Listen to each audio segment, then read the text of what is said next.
Intanto benvenuti a tutti. Renzo mi ha scritto una classica mail: saresti libero, disponibile?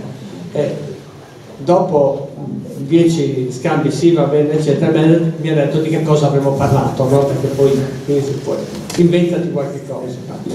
No, nel senso che io sono il direttore di un museo di storia naturale, ma la mia formazione è una formazione geologica, io sono un geologo in primis. È chiaro che però facendo questo mestiere, vivendoci dentro da un po' più di qualche anno in sostanza, ci si trasforma, volete o nolenti, in naturalisti. Ma c'è anche un grosso vantaggio in questo, perché si impara lentamente a vedere le cose nella loro globalità. Cioè, lo sguardo di chiunque osserva il territorio deve essere uno sguardo a 360 gradi.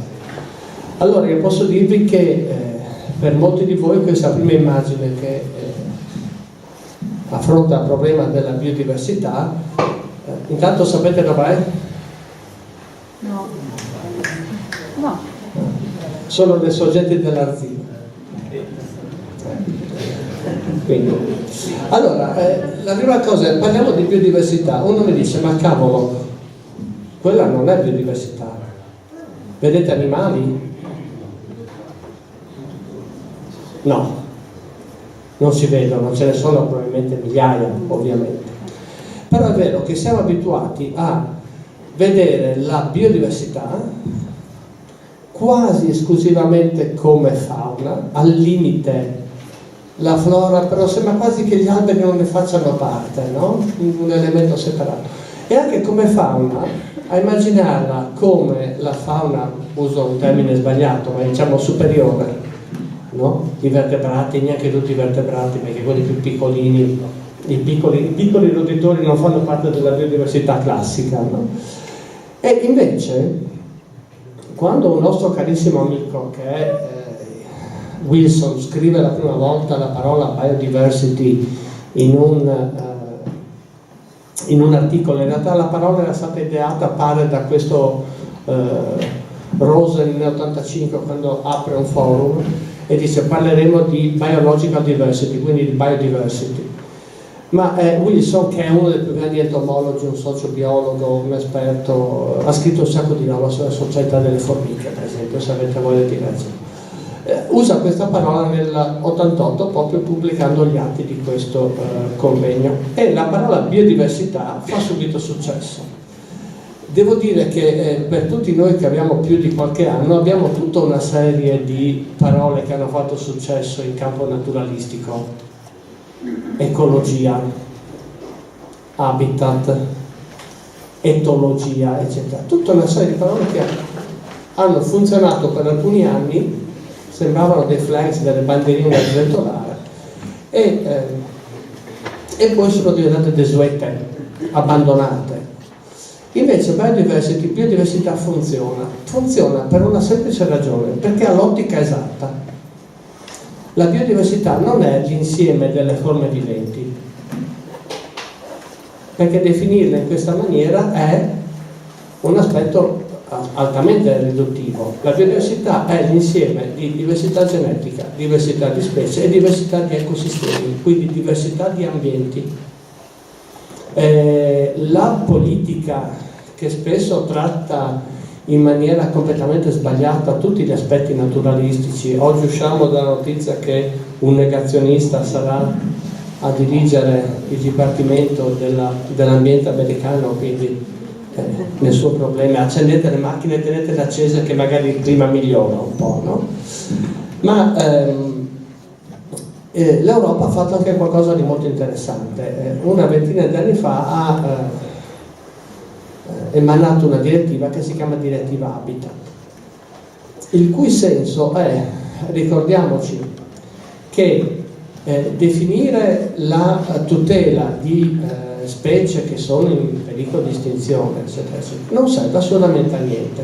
Dire difendiamo l'elefante, difendiamo la giraffa o la rosalia andina, magari la rosalia la lasciamo in Sicilia, insomma non serve assolutamente a niente,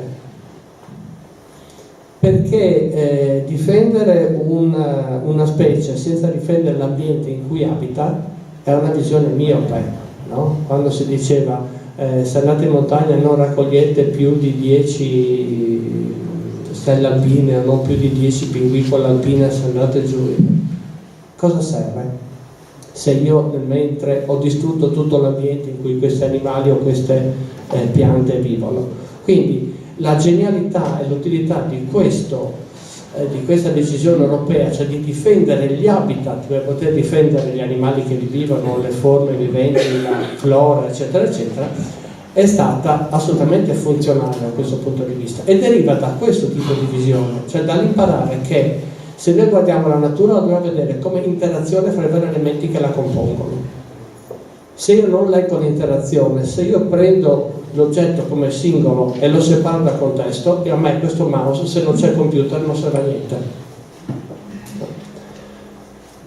Allora, qual è la biodiversità mondiale? Abbiamo circa 1.750.000 specie che sono state finora conosciute. Ogni giorno ne spariscono poche, ne appaiono altre, in parte per le ricerche che facciamo, in parte perché l'evoluzione funziona così. Ma le ipotesi variano da 3 a circa 100, anzi 110-115 milioni di specie. Ci sono degli habitat nei quali si sta lavorando negli ultimi anni che hanno una quantità di novità incredibili. Sono ovviamente le profondità marine, gli ambienti più estremi, si trovano forme di vita all'interno dei geyser, quindi ci sono ambienti in cui pensavamo non ci potesse essere niente, invece c'è molto. Allora nel 2010 è stato dichiarato dall'ONU l'anno internazionale della biodiversità, ma in realtà l'ONU ha detto qualsiasi tipo di iniziativa, di azione che tenda a difendere la biodiversità non può essere considerata all'interno di un singolo anno, ma va considerata all'interno di un orizzonte che è l'orizzonte almeno decennale. E quindi il decennio dal 2011 al 2020 è diventato il decennio della biodiversità. E accanto a questo sono state fatte tutta una serie di ricerche, perché l'unica maniera attraverso la quale si può sensibilizzare, non noi che ne siamo forse convinti, anche se poi magari non siamo gli attori migliori, ma si può sensibilizzare il mondo politico alla necessità di difendere l'ambiente e dargli un valore economico. Ok, se io sono un sindaco e mi dicono devi difendere, c'è Pizzutti, non so, i prati stabili, ecco, devi difendere i prati stabili, dice sì vabbè, convincimi, no? Ma se io ti dico che i prati stabili valgono 12 milioni di euro, perché? Perché hanno questa funzione, creano, ti do un valore diverso. Allora sono stati fatti diversi tentativi per dare un valore economico alla biodiversità. Spesso sono state cose piuttosto infelici e hanno creato magari più, come dire, danni a aspettative che reali risultati. Però si è almeno cercato di definire cosa voglia dire ricchezza di biodiversità. Ci sono delle ottiche che sono completamente diverse. Vi faccio un esempio. Vale più un territorio di 100 km² dove ci sono 12.000 specie di insetti diverse, o vale più un territorio della stessa estensione dove anziché 12.000 specie di insetti ce ne sono solo 1.000, ma di queste 150 sono endemiche? Cosa scelgo? L'abbondanza, la ricchezza, la varietà, o l'unicità e la coscienza che in quel territorio magari non ci sarà una biodiversità ricca da un punto di vista numerico, ma ce n'è una di grande valore perché è presente solo lì. I più degli studi tendono a valorizzare questo secondo aspetto, ovviamente, quello della qualità della biodiversità rispetto a... Però vedete, se vi divertite trovate una quantità di pubblicazioni con una serie di numeri e di frattali o di divertimenti, di formulette da scrivere matrici su matrici per andare a risolvere questo problema. Ma il problema è stato affrontato anche perché l'ONU ha deciso di istituire degli hotspot, cioè dei punti caldi, delle zone di ricchezza di biodiversità, e le vedete indicate sono ovviamente in gran parte in territori tropicali o subtropicali per ovvia caratteristica. Voi sapete che la biodiversità aumenta andando dal polo verso l'equatore, in sostanza. Che ci arriva dal polo nord al polo sud, andando verso l'equatore, la biodiversità aumenta. C'è una lunga disquisizione da fare, ma non siamo adesso nel momento in cui andiamo ad affrontare questo problema. Ma quindi tutte queste fasce sono quasi tutte fasce, le vedete, fra il tropico del Capricorno e quello del Cancro, e accanto a queste ci sono una serie di zone che sono zone marine di grande interesse. Il Mediterraneo, per esempio, è una delle zone più importanti dal punto di vista della biodiversità marina. Arriviamo a casa nostra. Quando io incontro i miei politici per parlare del museo che dirigo e dell'attività che svolgiamo, oramai tutti hanno imparato che il Friuli Venezia Giulia è la capitale italiana della biodiversità, anzi, da un certo punto di vista è la capitale europea della biodiversità. Quelli che vedete sono una serie di numeri, non importano, no? Sono numeri significativi che ci dicono che per alcuni gruppi circa metà delle specie conosciute in Italia sono presenti in Friuli Venezia Giulia. Quindi una biodiversità enorme in uno spazio notevolmente ristretto. Il Friuli è poco più del 2% del territorio nazionale. Se andiamo a fare un confronto a livello europeo, io non so, non ho i numeri, non me li ricordo in questo momento, ma dubito che l'Inghilterra abbia una biodiversità di questo tipo, è molto inferiore. E l'unica nazione che ha una biodiversità maggiore dell'Italia in Europa, sapete qual è? Spagna. Perché? Perché c'è anche le Canarie. Perché ha le Canarie, quindi ha tutta una serie di zone in cui c'è una fauna completamente diversa, una flora completamente diversa. Quindi non so come sono con i funghi. Sono stato l'altro giorno con i Canarie. Allora, la domanda è: perché c'è tanta biodiversità in Friuli Venezia Giulia? Ci sono tante ipotesi. La prima, siamo più belli. Questa mi interessa molto, ha degli aspetti positivi, però forse non è una ragione utile. La seconda, che non è sbagliata come risposta, è perché siamo una zona che è abbastanza arretrata dal punto di vista industriale, e questo non è un concetto del tutto sbagliato, dopo vi dirò perché. Ma in realtà la nostra ricchezza di biodiversità deriva dalla storia geologica del territorio, quindi qua si innesca il primo discorso che vi ho fatto, perché io che sono un geologo mi interesso anche di queste cose qui, dalle caratteristiche del territorio, dalle caratteristiche climatiche, eccetera eccetera eccetera. Ci sono una quantità di considerazioni enormi da fare, ma il punto principale è che la famosa frase di Nievo, il Friuli Venezia Giulia, il Friuli piccolo compendio dell'universo, ci aiuta a capire questo aspetto. In nessuna regione italiana voi riuscite in 50 km in linea d'aria ad andare dalla costa a una mezza montagna, diciamo in 70-80 km, a salire fino a quasi 3.000 metri di quota, passando attraverso una serie di ambienti che altre regioni non hanno. Le lagune sono presenti solo in Friuli Venezia Giulia e Veneto praticamente.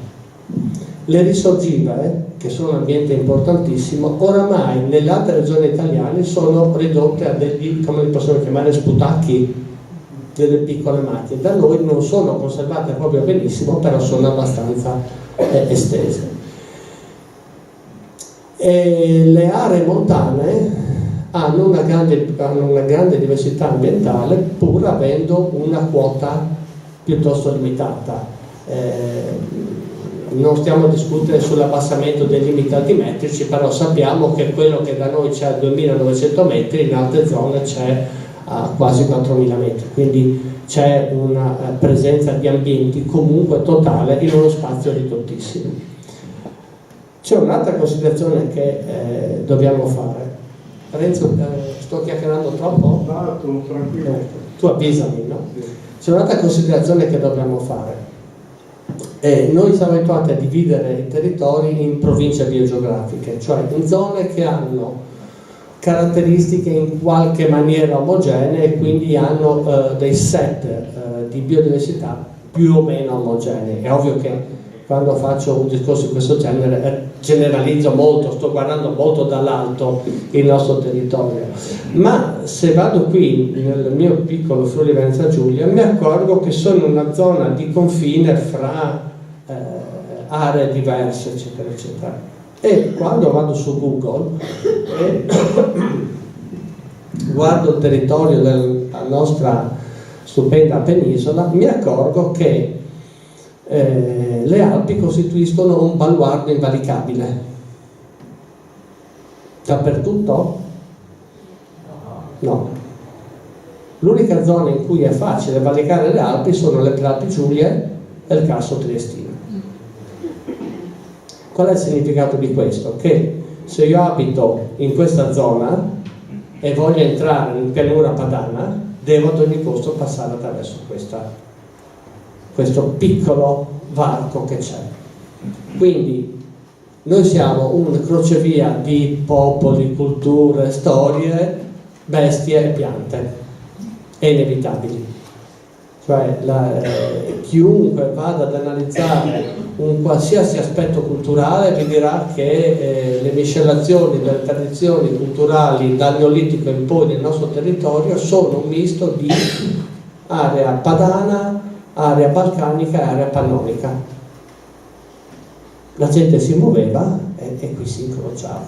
Le lingue sono così per una buona ragione, abbiamo una miscela di lingue e così via. Quindi non c'è nulla di diverso nell'assetto faunistico e vegetazionale di quello che c'è in tutti gli altri aspetti della nostra evoluzione culturale e storica, no?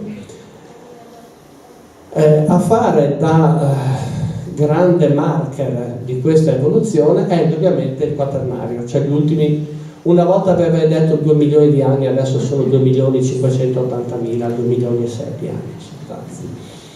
Durante questa che qualcuno considera un'era, altro un periodo, ma non importa, si sono succedute delle oscillazioni climatiche di diversa intensità che hanno portato ad una serie di eventi che noi chiamiamo banalmente glaciazioni.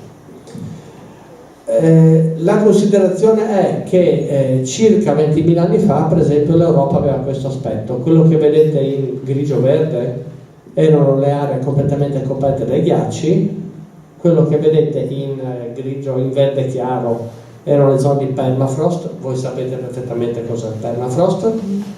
Ok. Dopo qualcuno quando arriva fuori me lo chiede. E le altre erano le zone libere.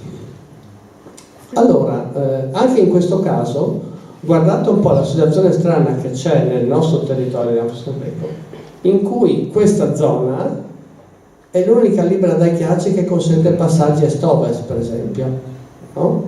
In realtà qui i ghiacci arrivavano fino a quasi al mare, il disegno lascia un po' a desiderare. E questo periodo di glaciazioni poi non è da considerare un periodo nel quale le condizioni climatiche fossero realmente estreme. Quando si parla di periodi più caldi e più freddi si parla di qualche grado di meno, cioè la temperatura media poteva essere nei periodi più freddi circa 6-8 gradi più bassa di quella attuale, che certo potrebbe essere un po' fastidiosa, ma per un abitante di Novosibirsk sarebbe il sogno della vita in sostanza, cioè ci si vive in queste condizioni, non è che all'epoca glaciale ci fosse l'impossibilità di vivere, no? Ma soprattutto c'era una movimentazione di faune e assieme a queste di flore, entravano, uscivano, cioè non ve lo descrivo ciò che è successo, ma vi consiglio solo di dare un'occhiata a questa cartina perché ci dice durante il massimo glaciale, l'ultimo massimo glaciale, diciamo 22.000 anni fa circa, le grandi masse glaciali cosa facevano? Mantenevano grandi quantità di ghiaccio, quindi di acqua. Essendoci grandi quantità di ghiaccio bloccate sulla superficie terrestre, ce n'era di meno nel mare. Conseguenza, quando voi andate a Lignano dovete fare un'ora di cammino per provare ad avere l'acqua qui, perché il fondale dell'Adriatico è bassissimo. Quando noi diciamo che l'acqua, il livello dell'acqua era più basso di circa 100-150 metri rispetto all'attuale, diciamo che mentre in area terrenica la costa poteva essere spostata di 1 chilometro, di 100 metri, per quanto riguarda l'alto Adriatico si andava a piedi da Ancona a Dubrovnik. La cosa più divertente, questa è un'aggiunta che vi faccio, che ovviamente noi che ci vantiamo di avere tagliamento di Isonzo, che sono fiumi che non si buttano nel Grande Po, così come l'Adige non si butta nel Grande Po, alla fine in realtà si buttavano tutti nel Grande Po. E questi tracciati non ce li siamo inventati noi una mattina dicendo ma probabilmente andavano così. Nei fondali dell'Adriatico si riconoscono i solchi dei vecchi fiumi, gli alvei fluviali sono riconoscibili. Le navi che fanno le crociere fanno le ricerche e disegnano l'andamento dei ci sono delle cose interessantissime, per esempio sull'Isonzo, che sono stupefacenti. Allora, abbiamo tanta biodiversità, queste sono le ragioni per cui ce l'abbiamo e dobbiamo meritarcela, non solo per il fatto che, come dicevo prima, siamo i più belli di tutti.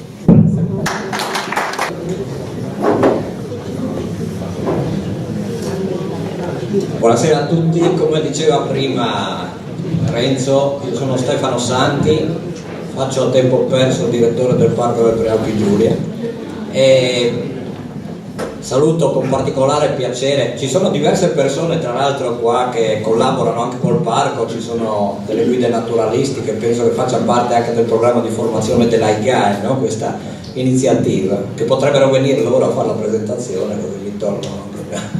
E saluto in maniera particolare il presidente della SAF, Antonio Nonnino, con cui abbiamo avuto vecchie frequentazioni consortili, quando non so se lui pensava che sarebbe diventato presidente della SAF, io certamente no, direttore del Parco delle Prealpi Giulie, per cui ci ritroviamo con una veste diversa qua. Vediamo se riusciamo a fissare il microfono, se no è rotto? Sì, prendo in mano. Ecco, prendo in mano. Dunque, per quanto riguarda il Parco delle Prealpi Giulie, innanzitutto questa immagine sta a simboleggiare che per quanto riguarda le aree protette a noi non interessa solo la fauna, appunto quella più appariscente, quella fauna così ritenuta maggiore, no? Che è anche quella che fa più tendenza, che attira un po' le masse, ma ci interessa la biodiversità nel suo complesso, per cui ho voluto rappresentarla con quella che è una specie protetta che si trova anche nel nostro territorio e che è la rosalia alpina, che è un insetto cerambicide. Prima di tutto vediamo come andare avanti. Ecco. Dove siamo? Magari voi lo sapete benissimo, ma comunque vale sempre la pena ricordare dove si è, no? Il nostro è il parco più piccolo dei parchi regionali ed è situato al confine nord-orientale della nostra regione, questo salsicciotto allungato che va dal confine della zona del Canin e della zona del Monte Guarda, quindi della zona prealpina del comune di Resia, fino sopra Benzone con il massiccio del Plauris. Ha questa forma, ricordiamolo, perché nasce nel 1996 a seguito di un lungo periodo di gestazione che lo porta a un progressivo dimagrimento dopo un processo certamente non semplice di confronto con le comunità locali, in particolare con il mondo venatorio, per cui veniamo già al tema della fauna, su cui torneremo anche in seguito. Come vedete, all'interno del circolo viene indicata anche una riserva, si tratta della riserva della Valalba, interamente in comune di Moggio Udinese, riserva istituita nel 2006 dopo un processo partecipativo durato un anno, per cui una riserva istituita partendo dal basso e che viene data in gestione all'Ente Parco nel 2008. Questa è una foto satellitare del nostro territorio che permette di evidenziare alcune cose.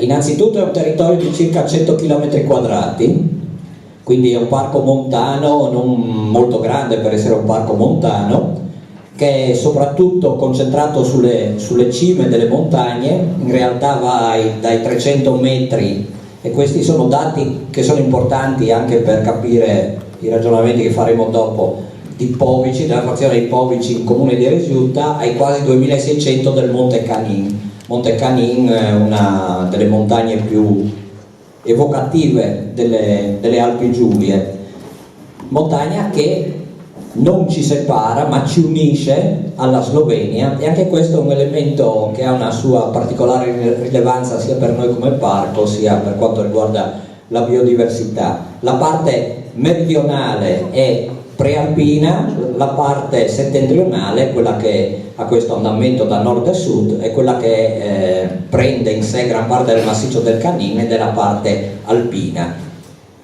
6 sono i comuni interessati dal territorio, Resia, dove c'è la sede del parco, Chiusaforte, Venzone, Moggio Udinese, Resiutta e Lusevera nella sua parte meridionale.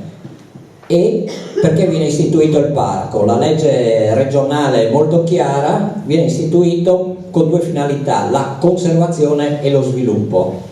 Attualmente si parlerebbe di tutela della biodiversità, anche perché i termini, no, hanno una loro evoluzione, dall'altra parte lo sviluppo sostenibile. Ma perché?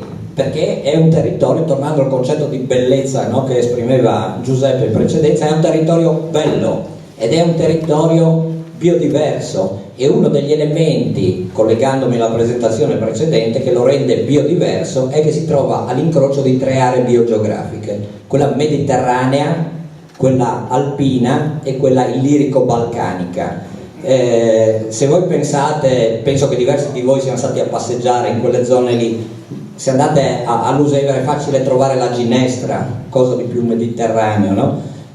Sul Canin c'è la pernice bianca, la coturnice, che è il nostro simbolo, è tipicamente balcanica, e tutto questo avviene in uno spazio che è veramente esiguo, veramente ridotto, e lo rende notevolmente diverso. Come un altro elemento che lo rende particolarmente ricco dal punto di vista della biodiversità è che si passa sempre in pochissimo spazio dai 300 metri, dicevo prima, di Povici ai quasi 2600 del Canin. Questo vuol dire che le montagne si alzano repentinamente sui fondi valle e coprono diversi orizzonti che hanno tutte loro caratteristiche ecologiche ben chiare e ben distinte. Vi mostro qualche immagine proprio per farvi capire questa diversità. Questa è fatta dalla cima del Canin verso le Alpi Carniche. Questa è la catena che arriva al confine con la Slovenia, la catena del Niske, del Chila, dello Stregone, queste montagne che hanno nomi molto particolari, e vedete come fin sulla cima di questi monti incontriamo delle praterie che hanno loro determinate caratteristiche floristiche e anche ospitano una fauna particolare. Tra l'altro, uno degli elementi che sta modificando l'ambiente a seguito dei cambiamenti climatici è l'innalzamento del limite della vegetazione arborea che si sta registrando in questi ultimi anni, per cui anche queste praterie, non solo le praterie o i prati che vengono creati dall'azione dell'uomo, sono messe in crisi in quella che è l'ambito prealpino.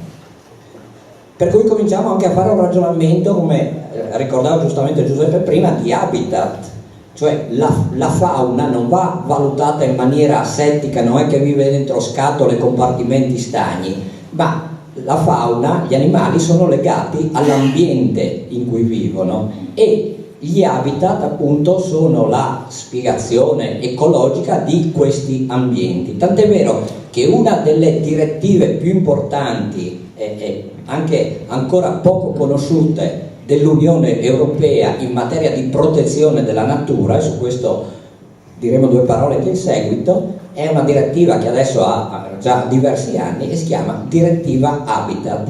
È in base a questa direttiva che anche nella nostra regione, come in tutta l'Unione Europea, vengono istituite delle aree protette che prendono il nome di SIC, siti di importanza comunitaria, che poi si trasformano in ZSC, zone speciali di conservazione. E il nostro parco, come anche il parco delle Dolomiti Friulane, è anche una ZSC, quindi vuol dire che il riconoscimento dei valori di biodiversità contenuti nel parco non è solo un riconoscimento locale fatto dalla regione, in qualche maniera confermato dallo Stato, ma è un riconoscimento internazionale, in questo caso dell'Unione Europea. Quindi tutte queste aree, e nella nostra regione ce n'è molte, dal mare fino sulle montagne, fanno parte di quel grande progetto dell'Unione Europea che si chiama Rete Natura 2000.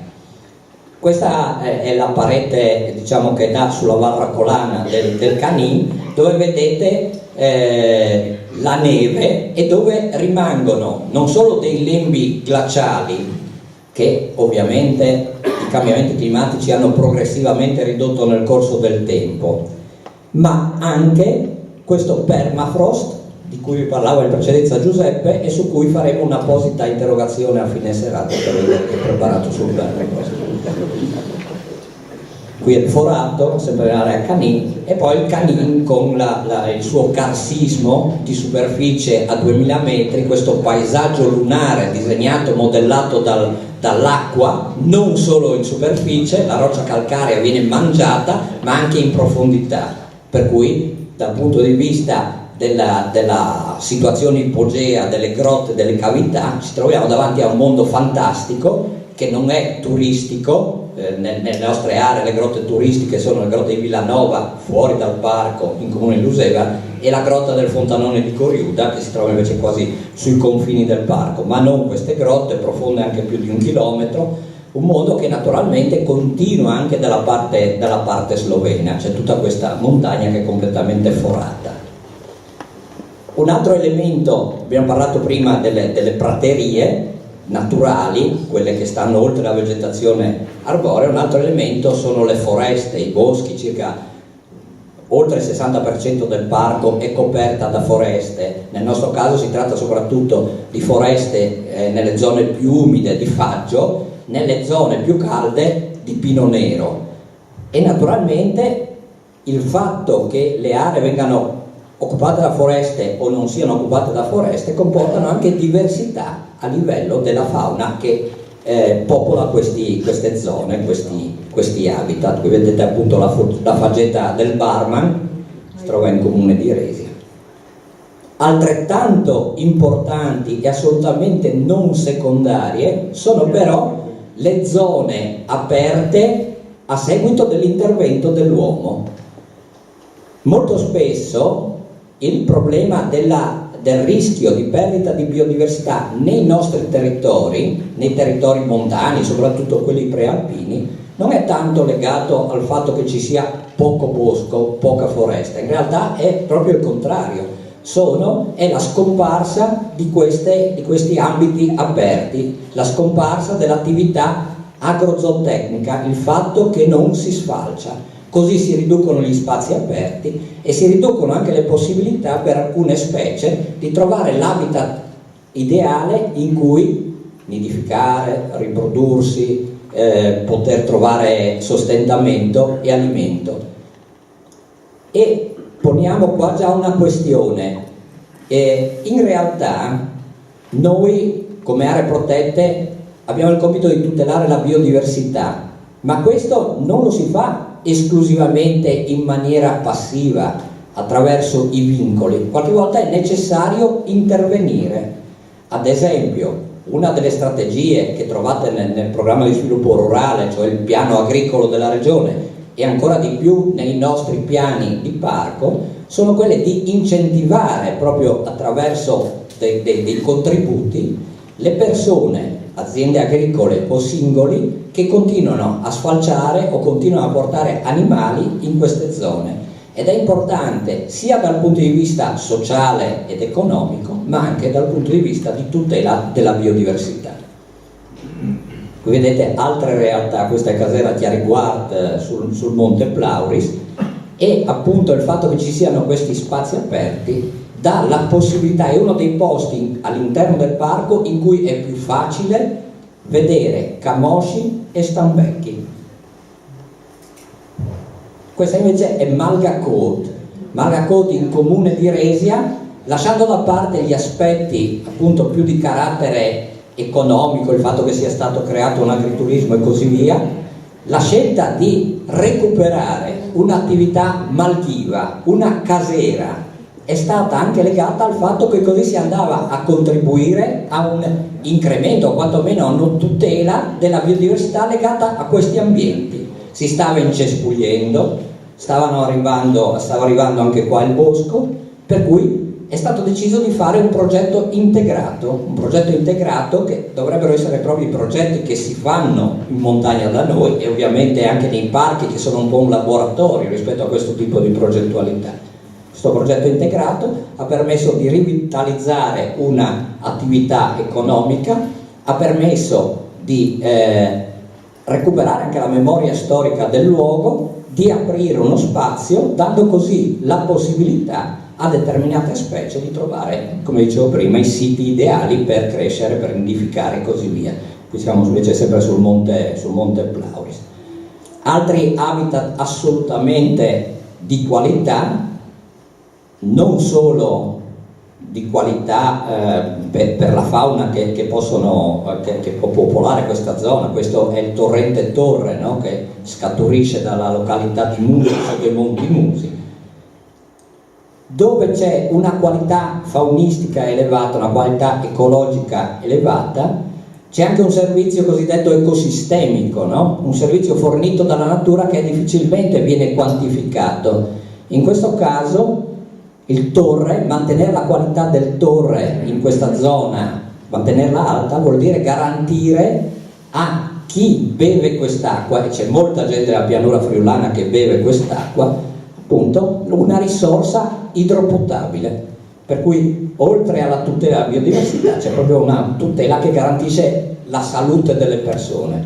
Questa è la cascata del Fontanone Barma in comune di Resia, e questo è il Fontanone di Coriuda che vi citavo in precedenza, una delle due grotte appunto del territorio visitabile, la grotta da cui fuoriesce quest'acqua con un salto di 80 metri e che è il principale collettore delle acque che entrano nel Canin. Se voi andate sul Canin dovete sempre portarvi dietro l'acqua, perché acqua lassù non la trovate, ed entra nelle viscere della terra, esce in Valaccolana appunto con questo oggetto importante ed è anche visitabile. Vi dicevo, l'altra area protetta che noi gestiamo, la riserva della Valalba, circa 30 km², quindi poco meno di un terzo del parco, che rappresentano la più grande riserva naturale della nostra regione, anche oltre a essere la più giovane, oltre a essere nata, come dicevo prima, da un processo che ha coinvolto le comunità locali. Vedete, si trova in pratica fra la Valaupa e il comune di Chiusaforte, ed è caratterizzata anche questa da un'importante proprietà forestale, ma anche da questa vecchia casera che è attualmente un ricovero montano ed è Casera Wald, e da quantità elevatissime di acque. Tutto questo cosa produce? Produce una quantità di specie e di animali notevoli all'interno del parco. Sono presenti i grandi carnivori che arrivano in gran parte dalla Slovenia, segnatamente orso e lince, tutte le specie di ungulati alpini che poi andremo velocemente a vedere. Ci sono oltre 120 specie di uccelli nidificanti, alcuni di recente arrivo anche interessanti, come possono essere l'allocco degli Urali o il grifone, che ovviamente potete andare a vedere a Cornino, ma nidifica ormai in maniera naturale su quelle che sono le pareti che si trovano dietro la frazione di Portis, e di recente sono state anche trovate specie nuove per la scienza. Vi dicevo, avrete chi vi parlerà di questi animali. Andiamo a scorrerli rapidamente, no? Parlavamo degli ungulati alpini, lo stambecco che è stato reintrodotto inizialmente dai cacciatori sul Monte Plauris alla fine degli anni 80, successivamente è stato reintrodotto dall'Austria, prendendolo in Austria, in Svizzera o nella zona delle Alpi marittime, nell'area del Canin. Vi racconto un brevissimo aneddoto sullo stambecco per dirvi come la gestione della fauna non è sempre semplice. Prima di portarlo dall'Austria e dalla Svizzera pensavamo ingenuamente che fosse più semplice prenderlo sul Montasio, dove era molto, molto diffuso, per cui abbiamo organizzato il fatto di trasportarlo, portarlo lì. Questo succedeva verso la fine degli anni 90, quindi ormai il reato di cui vi parlo è probabilmente andato in prescrizione, spero. E eravamo pronti con la stampa, tutto per fare questa liberazione. Poche ore prima della liberazione ci arriva un fax dalla regione e dice: no, in base alla legge sulla caccia i trasporti all'interno della regione sono assolutamente vietati. Noi purtroppo la macchina organizzativa l'avevamo già messa in moto, per cui alla chetichella abbiamo liberato 4 stambecchi del Montasio sul Canin, che ormai sono defunti, e abbiamo annullato tutte le manifestazioni pubbliche legate. Dopodiché abbiamo fatto le rimissioni, quelle regolari. Camoscio, altra problematica. È interessante il discorso del camoscio perché la zona è particolarmente indicata per il camoscio, la zona proprio è ideale per il camoscio. Prima dell'istituzione del parco erano presenti, censiti in tutta l'area parco e ai limiti di questa, 50-60 esemplari su oltre 100 km quadrati. Attualmente siamo circa 600 esemplari, sono state fatte, ovviamente è stata vietata la caccia in parco, in quanto è vietata la caccia nei parchi nazionali e regionali, ma sono state anche fatte operazioni di restocking, cioè di reintroduzione, dopodiché si è riprodotto. Come potete capire, i rapporti col mondo venatorio all'inizio erano molto complessi. Successivamente le cose sono andate meglio, no? Anche adesso ci vogliamo bene da morire, però si collabora nei monitoraggi, si collabora nei censimenti e il parco rappresenta uno straordinario polmone anche per le riserve che stanno appena al di fuori di questo. Il capriolo, naturalmente c'è anche il cervo e così via. Questa è... Ecco. La marmotta è stata anche questa reintrodotta sia nella zona del Canin sia nella zona del Monte Plauris, e dato che i parchi gestiscono la fauna non ad capocchia ma sulla base di un piano pluriennale che viene preparato e viene approvato dalla regione, in cui si dice anche, oltre a dire qual è la situazione attuale, quali saranno i progetti che si faranno, proprio nei prossimi mesi ci sarà una nuova liberazione di marmotte sia sul Monte Plauris sia in Vallalba, con un progetto su cui abbiamo avuto la cortese collaborazione proprio dal Museo Friulano di Storia Naturale. E questo? Esattamente, è proprio un ermellino, no? Sempre nella zona del Canin. Animali sì, di cui non si sente parlare spesso, che magari si pensa che neanche ci siano, però effettivamente ci sono. Questo è il grifone di cui vi parlavo in precedenza, appunto 120 specie nidificanti. Questa è la nocciolaia, animale interessantissimo dal punto di vista della memoria, che viene studiato anche proprio da chi si occupa, psicologi, psichiatri, per la capacità di nascondere prima dell'inverno i semi in diverse e dopo di ricordarsi perfettamente. Io non mi penso neanche Cumona che metto le macchine, che la genetica della nocciolaia non è la mia, questo sarebbe già un dato interessante. Questo è il merlo acquaiolo, vi posto solo qualche foto per farvi capire appunto queste grandi diversità di specie che incontriamo all'interno del territorio. Questi sono i forcelli e questo è il cedrone poco diffuso nel parco, più nella sua parte settentrionale. Per questi animali, i cosiddetti galliformi alpini, abbiamo Matteo De Luca laggiù in fondo che è il super esperto. Queste aree aperte le aree aperte di cui parlavo prima sono estremamente importanti. Questo è il simbolo del parco, il nostro logo, la coturnice, ed è un animale che già all'epoca, ma ancora più adesso, è stato scelto per evidenziare una specie che è prealpina sì, ma anche a rischio, nel senso che la scomparsa delle attività agropastorali ha comportato una riduzione degli habitat ideali per la specie, per cui nelle nostre realtà è ancora in declino. Speriamo di contrastare questa invece la cincia dal ciuffo. Ovviamente, dicevo prima, non ci interessano solo gli animali grandi, ci interessano anche gli animali più piccolini, come possono essere i tritoni o la salamandra alpina, presenti anche questi nel parco. Molti degli animali che vi mostro sono particolarmente protetti perché fanno parte delle cosiddette liste rosse, quegli elenchi che dicono quali sono gli animali che per qualche motivo sono più in pericolo, e anche degli elenchi dell'Unione Europea. Questo è il gambero di acqua dolce, che in termine scientifico è Austrapotamobius pallipes pallipes, e oltre al permafrost vi chiediamo anche il nome di questo dopo nel testo.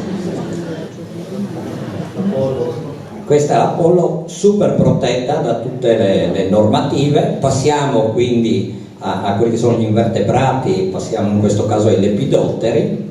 Questo è un bruco di nottua probabilmente.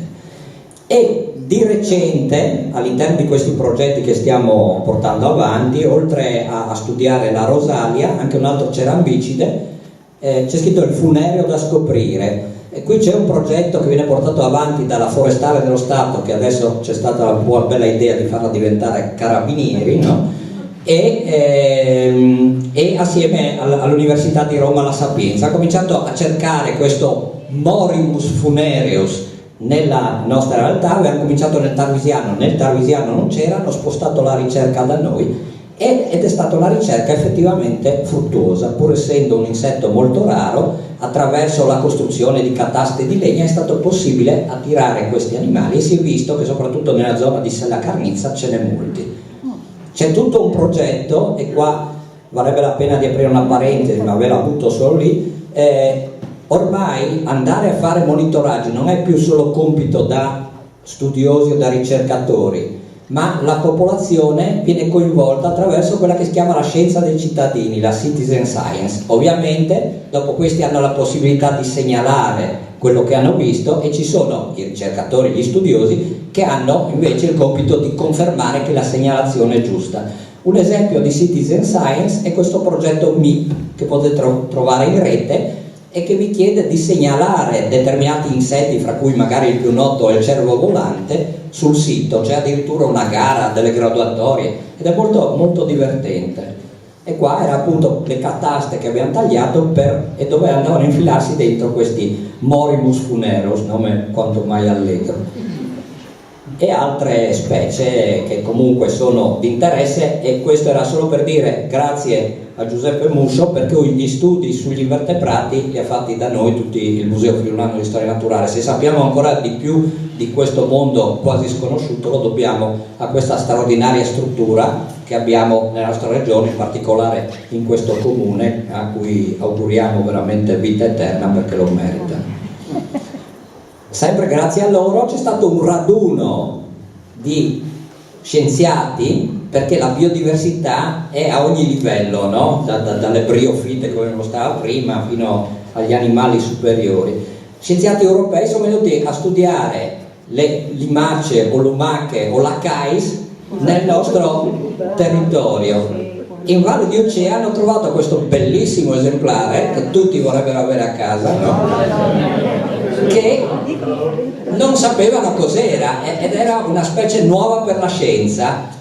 C'era una loro collaboratrice che li accompagnava, Maria Manuela Giovannelli, si chiama solo Maria Manuela Giovannelli, e allora questi scienziati, ma importanti, no? Le hanno dedicato, infatti si chiama Limax, Brachilimax Giovannelli. Allora magari uno dice, ma proprio un lacaio, però dal punto di vista scientifico è un onore grandissimo, per cui specie nuove per la scienza non solo in Amazzonia ma anche in Friuli. Questo è l'amico Fritz, di cui si sente molto parlare e di cui vi verrà parlato anche durante il corso. La prima lince fotografata in Friuli all'interno del parco. Queste erano foto che sono uscite anche su Airone.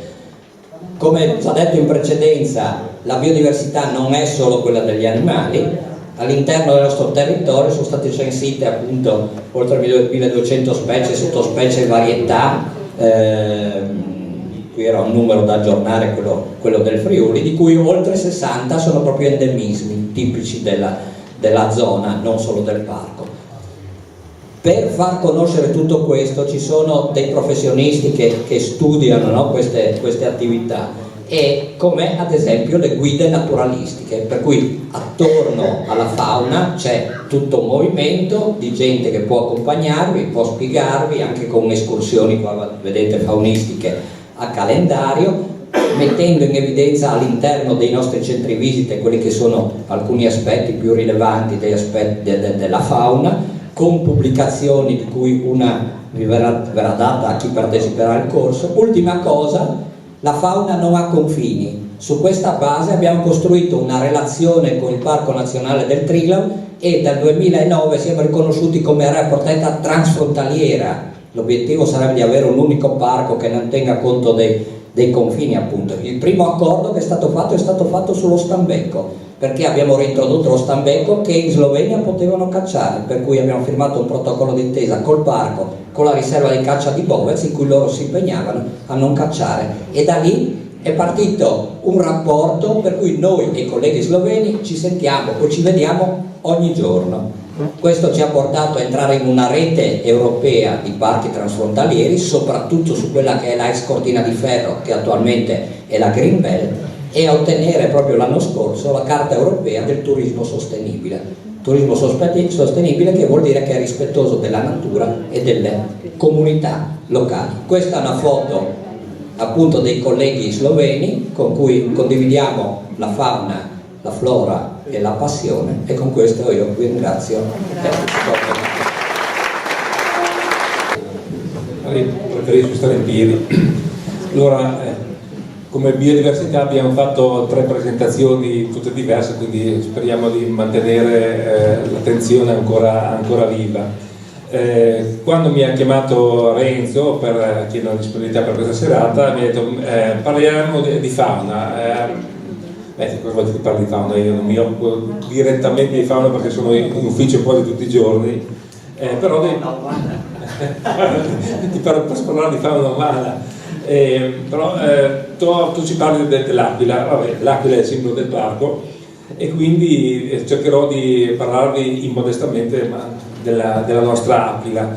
Tutti i dati e riferimenti, oltre che parlarvi del parco, che cito nella mia esposizione sono di Antonio Borgo, che è un nostro naturalista che per noi si occupa del monitoraggio della specie aquila all'interno del territorio del parco, e si occupa dell'aquila fin dall'inizio dell'esistenza del parco, quindi già dal 96. Quindi le foto sono sue e i dati sono delle sue relazioni, dei suoi studi. Io solo le riporto. Una breve escursione, qual è? Visto il primo o il secondo? Questa?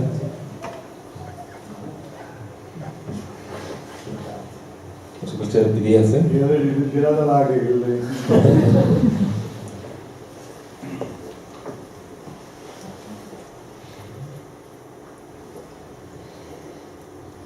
Posso passare il PDF tra gli altri?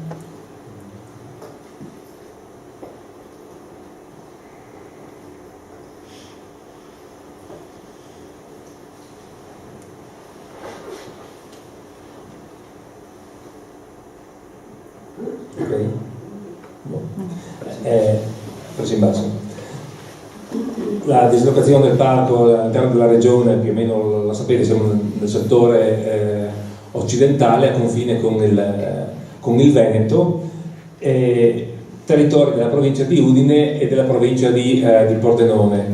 È un territorio discretamente ampio perché 37.000 ettari, 370 km quadrati di territorio completamente naturale non sono pochi per le altitudini che interessano. Il compendio sarebbe molto più ampio perché passiamo dal confine con la regione Veneto fino alla statale del Rest, al Val Tagliamento e alla Valcellina a sud. Territori appunto della Valcellina, Ertecasso, Cimolais, Cloud, Andreis, i territori che confluiscono nella Val Tramontina, dalla Val Silisia di Frisanco e ai canali del Meduno di Tramonti di Sopra, e poi ai versanti destra orografica dell'Alta Val Tagliamento con Forno di Sopra e Forno di Sotto. Tutti i paesi sono all'esterno del territorio del parco, quindi all'interno c'è un unico piccolo centro abitato che è l'abitato di San Martino, prima del paese di Erto, dove vivono una decina di persone. Il resto ci sono solo qualche malga, case che una volta erano abitate nei fondovalli della Val Settimana e della Val Cimoniana. Quindi il protagonista è unicamente la natura, un territorio ad elevato valore di wilderness, di elevata naturalità, magari forse poco conosciuto, ma il valore di naturalità di questa wilderness soprattutto è venuto alla luce quando, poi vi citerò il riconoscimento dell'UNESCO come il resto del territorio delle Dolomiti, delle altre province di Bolzano, Belluno e Trento, che ha visto la presenza delle Dolomiti friulane come l'elemento di valore per l'elevata presenza di wilderness rispetto al resto delle altre 8 aree riconosciute patrimonio dell'umanità, e questo ha contribuito a garantire il riconoscimento UNESCO. Anche per noi c'è la gestione di una riserva, la riserva naturale della Fora del Cellina, un territorio molto più piccolo rispetto a quello della Vallalba e delle Prealpi Giulie, che comprende l'alto corso del Cellina fino alla stretta della diga di Barcis, la Fora del Cellina. Non completamente visitabile per tutto il periodo dell'anno, perché il territorio della strada è chiuso per motivi di sicurezza nel periodo invernale, e viene aperto al pubblico in seguito alla gestione fatta dal parco, dopo che vengono fatte delle operazioni di messa in sicurezza delle reti, di disgaggio delle reti nel tratto finale della strada della Valcellina che va dalla Molassa fino a Barcis. Mi soffermo un attimo su questa riserva, perché da anni si attende che ci sia la possibilità di rendere percorribile tutta la vecchia strada della Valcellina, quindi rendere percorribile il tratto di Forra da Montreale fino a Barcis. Ci sono ancora dei lavori da fare per metterla in sicurezza in seguito a una frana avvenuta nel 2012, una frana consistente, e forse speriamo di avere la disponibilità di fondi regionali e di attuare noi questi lavori di messa in sicurezza, per poi rendere disponibile questo percorso soprattutto dal punto di vista ciclabile, dal punto di vista del percorso fatto a piedi o in bicicletta. Ogni anno ci viene chiesto: ma quando verrà riaperta, quando la riaprite? Purtroppo non dipende da noi, anche perché il territorio non ha reso disponibile, aperto al traffico e all'esterno totalmente del territorio della riserva, ma ci contiamo nei prossimi anni di rendere disponibile anche questo ambito. Velocemente, oltre che parlare di fauna, anche per noi la flora ha un'importanza fondamentale nel territorio del parco, con la presenza di 33 specie endemiche, in modo particolare cito l'Arenaria uteri, che è un endemismo unico nella zona della Val Cimoliana, e anche uno dei motivi che ha determinato quest'area come possibile parco regionale, individuato nel piano urbanistico regionale del 78, quando tra i consulenti della regione c'era anche il professor Poldini, che chiaramente era particolarmente attento alle presenze floristiche. Cito evidenzio il Scarpetta della Madonna, che non è un endemismo, però è un fiore talmente splendido e di cui il nostro territorio è ricchissimo, dalla Val Cimoliana al territorio di Forni di Sopra e anche in territorio di Cloud. Quando fiorisce è uno splendore in tutta la valle. cerchiamo di monitorare le presenze, anche perché è così bello che attrae molti non solo che potrebbero portarne via una foto, ma portano via anche gli assi fiorali, e cerchiamo di monitorare le presenze per evitare che sia popolato il territorio. La Daphne blagaiana è una specie presente da sempre, però esistente di fatto con l'esistenza del parco, perché grosso modo più o meno all'inizio degli anni 90 è stata determinata la sua presenza nella zona di Tramonti e di Frisano, con un endemismo anche questo tipico unicamente in queste zone. Della fauna, tutto il territorio è popolato da ungulati, da tutte le 4 specie di ungulati alpini, in modo particolare lo stambecco, che è stato reintrodotto già alla fine degli anni 90 con una colonia, alcune specie, alcuni esemplari portati, bisogna dire, per iniziativa del Comitato Caccia della provincia di Pordenone e delle riserve di caccia di Claudio Cimolais. A metà degli anni 80 hanno portato i primi esemplari di stambecco provenienti dal Gran Paradiso. Successivamente la specie si è sviluppata e il parco ha contribuito con ulteriori immissioni con stambecchi delle Alpi Marittime, del Gran Paradiso e anche dalla Svizzera.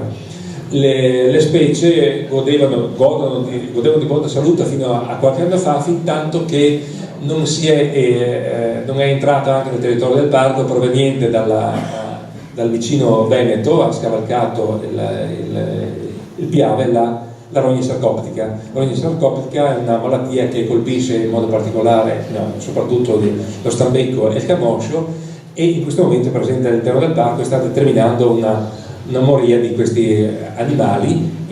La prima fase si è già sviluppata tra il 2008 e il 2010 nella zona di Erto. Attualmente in questa zona la malattia si è evoluta e gli animali stanno rinvigorendo, e le popolazioni di quell'area stanno tornando alle numerosità dell'inizio degli anni 2000, quando non c'era questa malattia.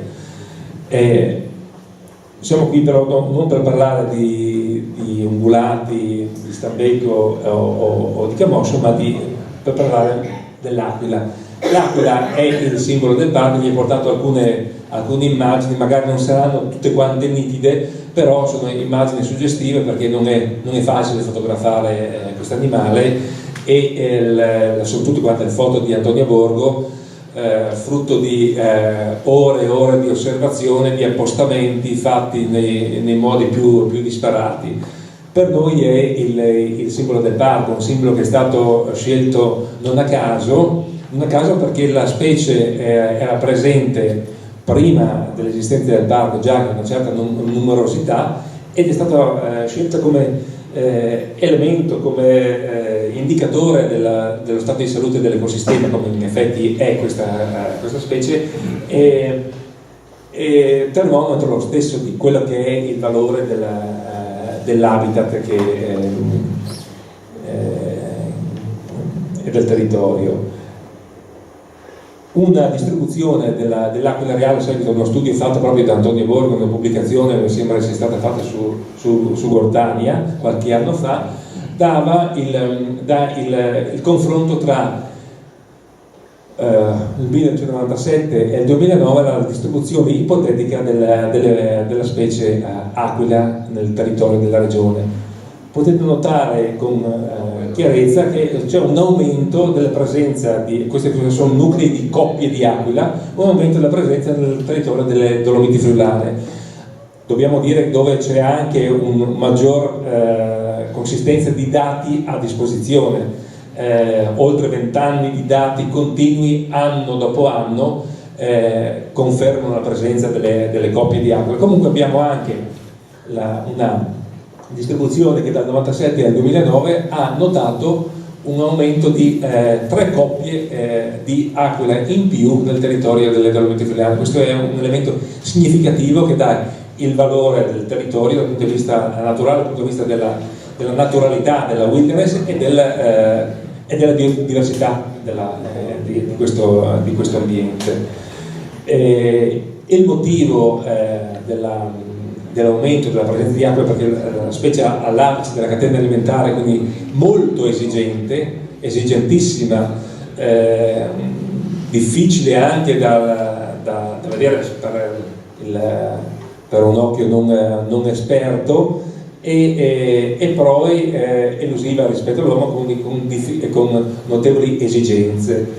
Gli insediamenti di queste 3 nuove coppie sono venuti, sembra strano, però in zone vicini ai centri abitati, vicine a Cimolais, vicino a Erto e vicino a Cloud. Quindi le zone un po' che prima erano non frequentate, e si sono un po', le coppie sono un po' spinto di qua, un po' spinto di là, perché sono animali territoriali, quindi una coppia frequenta un determinato territorio, però sono riusciti a trovare una disponibilità trofica, soprattutto, quindi alimentare, tale da poter in quella zona ospitare 3 nuove coppie. Ecco un altro esemplare, un'altra bella immagine. Non saprei io indicarvi se sia un maschio o una femmina, ma anche Antonio con difficoltà riesce, forse lui sì, da queste immagini, però anche da lontano non è sempre possibile riuscire a distinguere nel senso. La distribuzione che vi dicevo prima della specie, questa così cartina è un po' volutamente semimuta, perché sono elementi o dati anche sensibili da distribuire, quindi c'è la distribuzione ipotetica abbastanza realistica, perché i dati di Antonio sono confermati negli anni, delle 10 coppie di aquila che insistono nel nostro territorio. Qui sono indicate fino ad 11, abbiamo dalla zona della coppia del Fornese, dell'Alta Val Tagliamento, la coppia dei canali di Meduna, della Val Cimoliana, della Val Settimana, della zona del Silisia, di Andreis, di Cloud, di Cimolais, della Val Zemola, poi della Val Zemola e della Val Gallina a confine con il Veneto, e poi una coppia esterna che fa anche l'11ª, che è la zona del Trestudin. Tutto il territorio è coperto dalla presenza di aquile. Chiaramente ci vuole l'occhio esperto per distinguere una coppia rispetto all'altra, però la territorialità è definita nei vari momenti dell'anno, dell'evoluzione delle specie e della coppia stessa. Questa è una bellissima immagine di un'aquila sul sfondo della neve in un momento di caccia, quindi a volo radente, è riuscita a incrociarla di fronte, a volo radente andava alla ricerca di un topo che era appena fuori dalla neve, e poi è stata preda di questo animale. Alcuni dati, l'evoluzione appunto dal 91, dati che abbiamo a disposizione dal 91 fino ad oggi, su quella che è la percentuale di nidificazione. Importante elemento, ho portato solo 2 o 3 grafici perché diversamente sarebbe stato anche noioso. La percentuale di nidificazione porta a un elemento superiore alla media. Oltre il 60%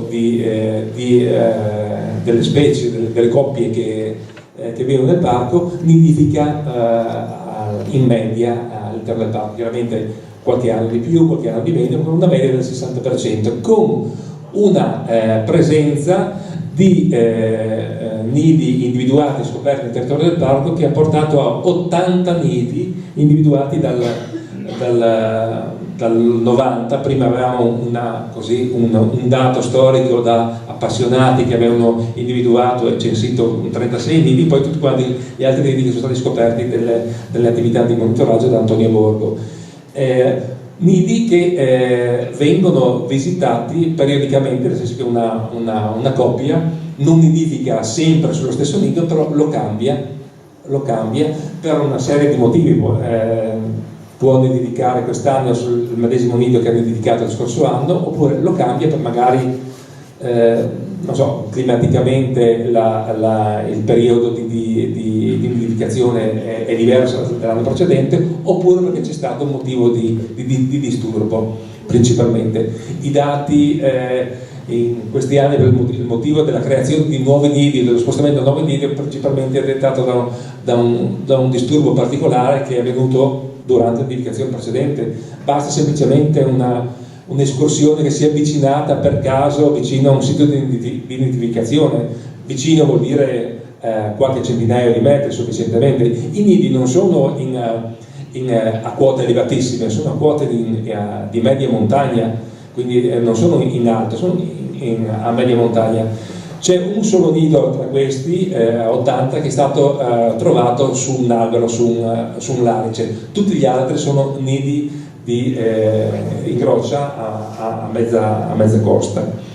E più vicini alle zone antropizzate, zone abitate o vicine alle Marche, piuttosto che lontani.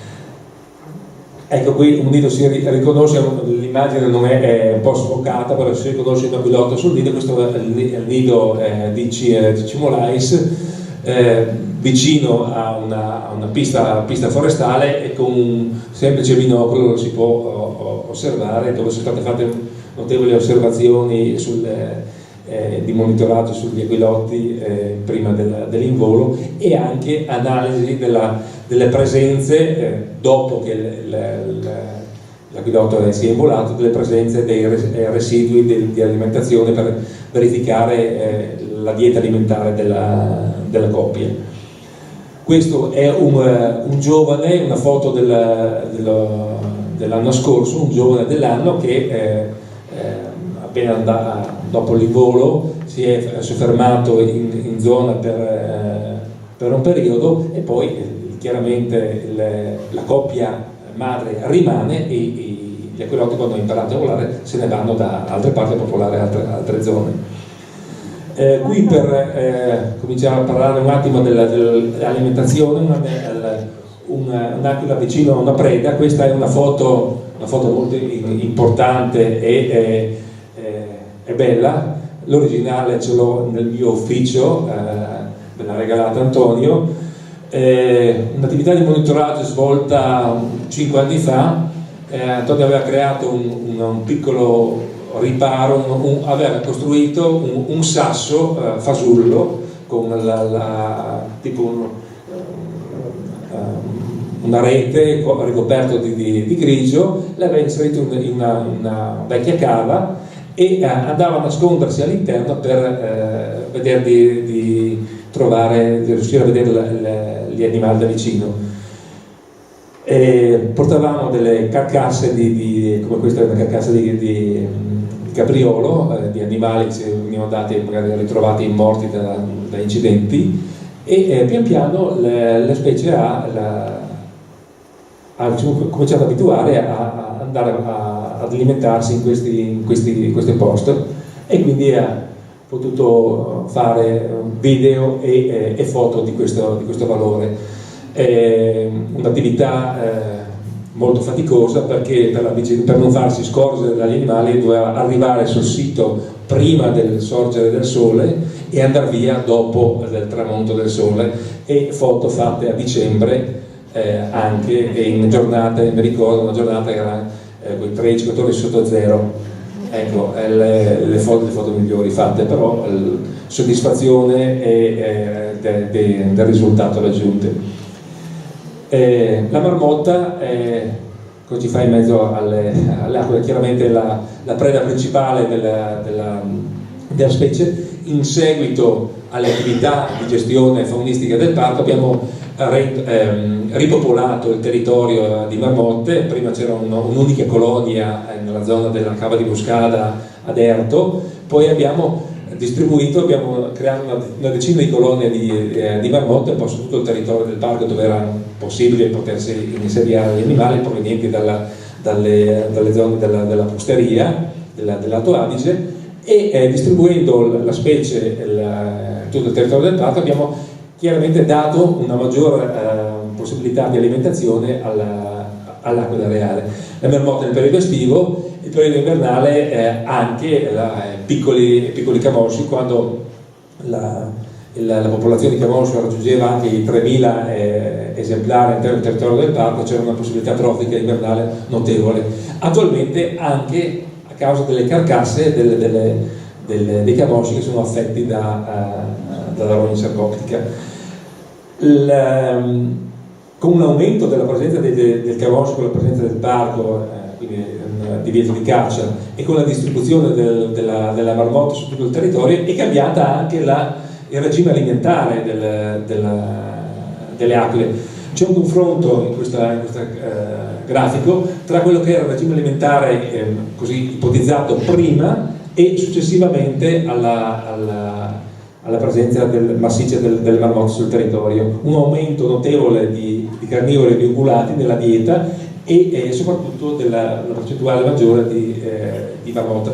Dati recuperati analizzando i resti di animali all'interno dei nidi. Sono stati individuati 2 o 3 nidi, quelli più accessibili, e sono stati studiati i resti delle carcasse degli animali. Una gestione che viene fatta dal parco in modo passivo per cercare di così aiutare la presenza dell'aquila è quella che all'interno del piano di gestione, del piano di conservazione e sviluppo che abbiamo approvato ed è operativo da 2 anni nel parco, individuato alcune aree, quelle con le rigate in rosso, alcune aree dove vi è un divieto di sorvolo anche con l'elicottero soprattutto, per evitare disturbi in aree particolarmente sensibili per la presenza di siti di nidificazione vicini anche a centri abitati nel paese tra Erto e Cimolais, e anche in zone particolarmente sensibili. Queste aree il divieto di sorvolo per la presenza di siti di nidificazione di aquila reale. Alcune immagini anche per stemperare un po' la serata del territorio e anche degli ambiti che sono frequentati dell'aquila reale. Chiaramente la Val Montanaia, col campanile di Val Montanaia, siamo nella sede della sezione CAI, quindi una delle mete più importanti alpinistiche del nostro territorio. La Val Zemola, dove insiste una coppia di aquile e dove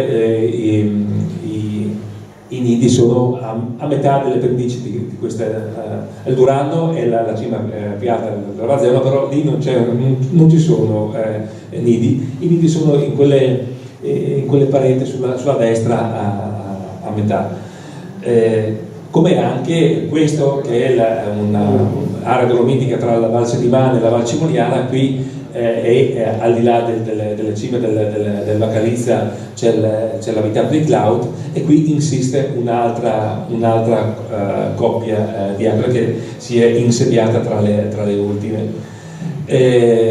Un paesaggio effimero questo della nostra zona, la Val di Guerra, un laghetto che esiste unicamente nel periodo del disgelo, e sullo sfondo le torri Postegae. Siamo nel cuore del territorio dolomitico nostro, come anche questo, che è un paesaggio dall'alto, dove si ha proprio la sensazione di essere all'interno di un'area dolomitica. Perché insisto su questo? Perché le Dolomiti friulane esistono unicamente da quando esiste il parco. Prima di quest'area non si parlava mai di presenza di Dolomiti nel Friuli. Erano le prealpi carniche o le Dolomiti d'Oltre Piave, ma non le Dolomiti friulane. Le Dolomiti friulane, quando è stato istituito il parco, è stato individuato per quest'area il neologismo Dolomiti friulane, con un po' di discussione nell'ambito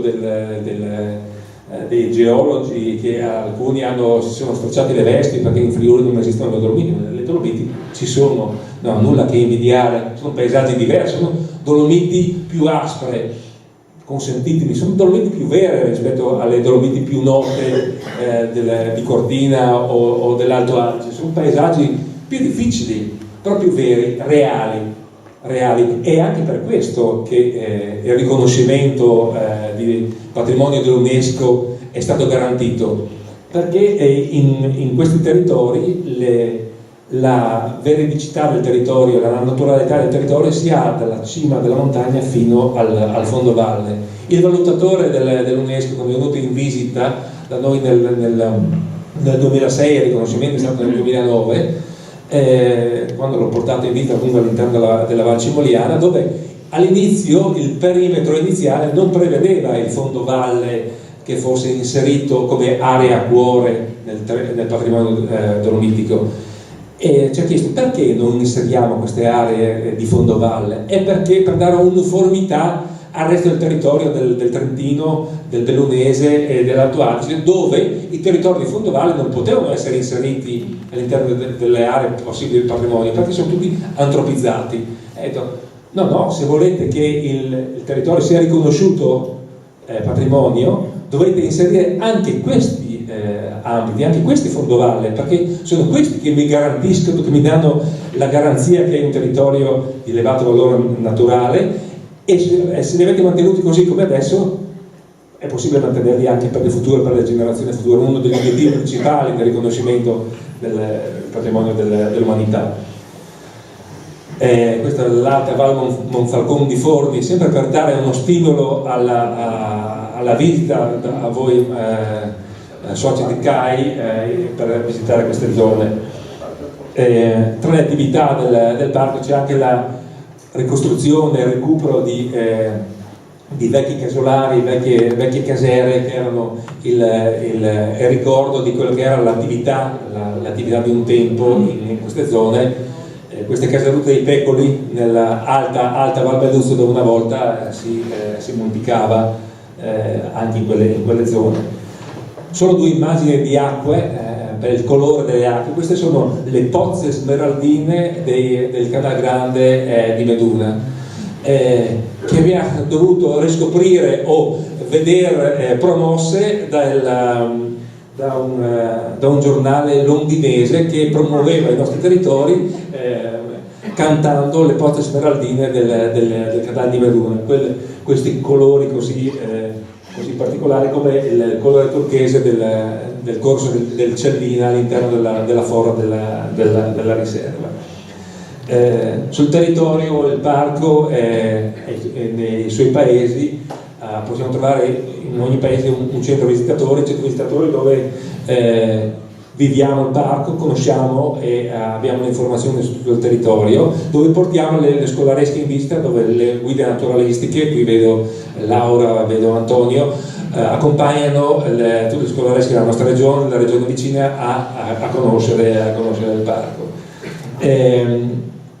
Il parco viene gestito attraverso piani di conservazione e sviluppo. Questa è una cartina così emblematica di quelle che sono le attività possibili e che vorremmo incentivare con la gestione del parco, tutte attività all'esterno, tutte attività che sono vicino ai centri abitati, per lasciare l'ambito del parco sul valore naturalistico intatto e conservarlo per una fruibilità che sia sostenibile. La sede del parco a Cimolais è organizzata con anche un centro visite rivolto al mondo della scuola, e all'interno del centro visite di Cimolais proprio abbiama una sezione dedicata all'aquila, oltre ad altri animali, alla marmotta, al camoscio e all'aquila, in una saletta dove si incentiva l'uso dei sensi, del tatto, dell'udito,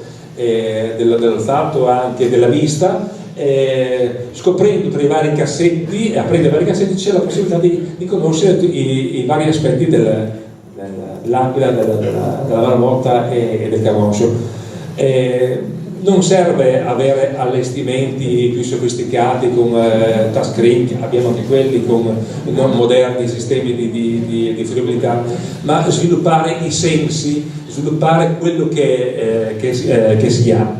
Ecco, chiaramente la promozione delle escursioni è il sistema per conoscere il parco. Il patrimonio dell'UNESCO, ve ne ho già parlato, territorio che è tutto patrimonio dell'umanità, assieme ad altri 8 siti che costituiscono il sistema Dolomiti UNESCO, riconosciuto patrimonio tra la provincia di Bolzano, Trento, Belluno e la nostra regione. Le attività che svolgiamo principalmente sono, per far conoscere il parco, sono attraverso le visite guidate che coinvolgono le nostre guide naturalistiche. Uno dei siti più visitati, noi gestiamo le visite guidate su questo sito, è quello del coronamento della diga del Vajont, dove oltre 40-50.000 persone sono in visita nel periodo estivo e con le scolaresche. Attività che proponiamo anche alle scuole con avvicinarsi ad arrampicate in modo consapevole, quello che noi chiamiamo eco climbing, e anche divertente nel periodo estivo per gli amanti di questi sport non estremi ma guidati da guide alpine e da guide naturalistiche come il canyoning. Io preferisco invece avvicinarsi con i piedi, camminando con le escursioni guidate e non solo lungo i 270 km di sentieri che cerchiamo di mantenere puliti e integri. È la maniera per conoscere il parco. Qui siamo nella splendida prateria di Campurosso, un posto incantevole, unico, dove a 2000 metri si trova una prateria, ci sono 2 campi di calcio aperti e dico: ma dove siamo? Siamo qui o siamo in un altro posto fuori dal mondo? Ecco, solo camminando e chiaramente siamo in una sezione e penso di parlare tra amici, si può conoscere questo territorio. Grazie per l'attenzione.